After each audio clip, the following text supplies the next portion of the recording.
Sedekah adalah amalan yang sangat mulia, apabila kita mengamalkannya di saat kita dalam keadaan sulit.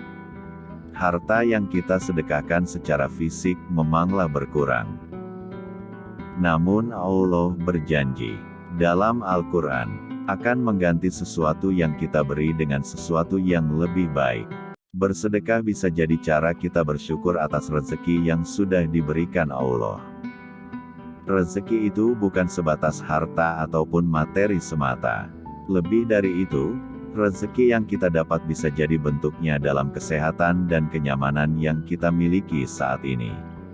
Semakin kita mensyukuri yang sedikit yang sudah kita punya, maka kita akan merasakan keberkahan yang ada pada harta kita.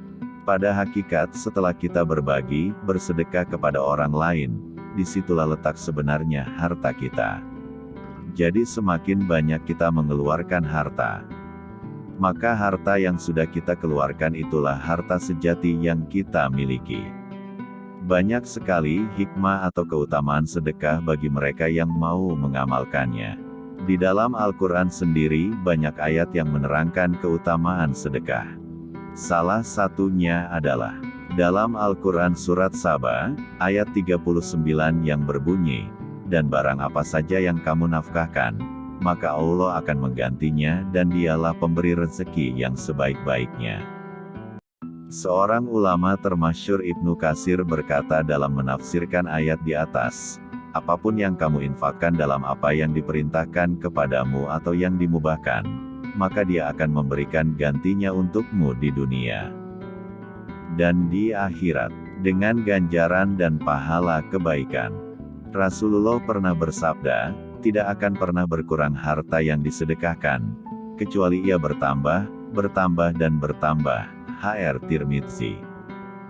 Oleh karena itu, jika harta yang kita miliki untuk bersedekah tidak akan pernah berkurang ataupun akan membuat diri kita menjadi miskin. Karena Allah Sang Maha Pemberi rezeki untuk umatnya yang senantiasa berbuat kebaikan seperti sedekah kepada orang yang membutuhkannya.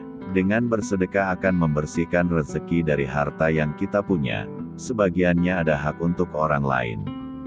Rezeki kita bahkan bisa semakin lancar dengan bersedekah. Lihat saja para tokoh dunia.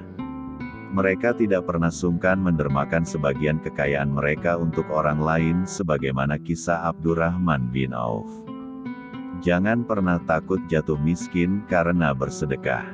Justru, orang yang bersedekah sering mendapat keajaiban dan pertolongan tak terduga dari Allah. Kemudian bersedekah merupakan salah satu cara kita untuk menjadi pribadi yang lebih bermanfaat bagi orang lain. Dengan mengeluarkan sedikit dari harta yang kita punya, kita telah membantu meringankan beban saudara kita yang lagi membutuhkannya. Sedekah tak harus dalam bentuk uang. Bisa dengan tenaga atau jasa. Sedekah materi atau uang bisa meringankan beban ekonomi orang lain. Sementara sedekah tenaga atau jasa bisa membantu meringankan masalah yang dihadapi orang lain. Tak perlu menjadi orang kaya secara materi untuk bersedekah, namun karena bersedekahlah kita akan dikayakan.